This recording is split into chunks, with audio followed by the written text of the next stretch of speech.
In this series, we are exploring the top do's and don'ts of each Enneagram type.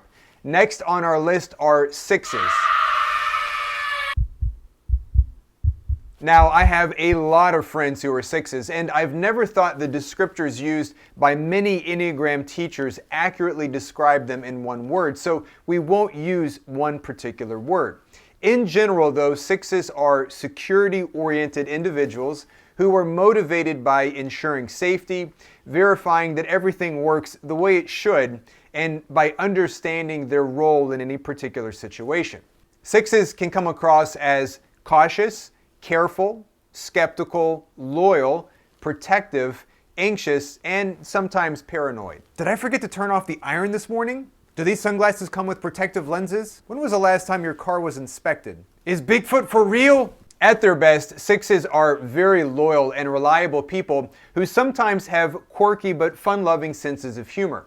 But at their worst, they can be overly suspicious, and their overactive imaginations can become obsessed with what could go wrong in any particular situation.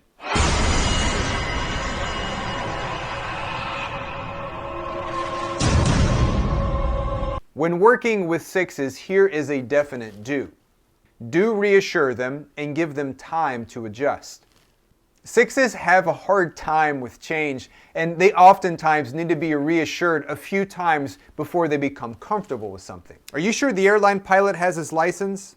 Are you sure the pilot remembers how to land the plane? Are you sure the pilot's not in the cockpit doing drugs? As a result, sixes usually ask a lot of questions, partly because this process helps alleviate potential concerns. Afterwards, however, they can become your biggest allies. When it comes to don'ts with sixes, here is something to remember.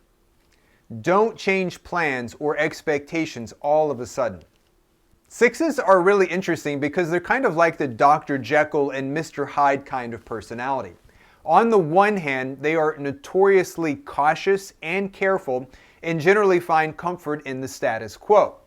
On the other, maybe due to their tendency to be careful most of the time, they can surprise you and turn to the wild side. Hey guys, who wants to go skydiving without parachutes? To summarize, here are our top do's and don'ts for the Enneagram 6.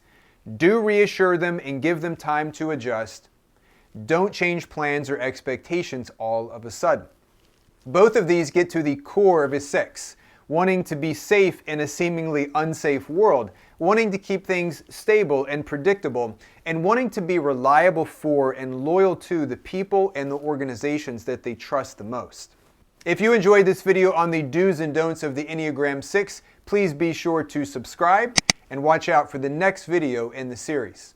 I'll see you then.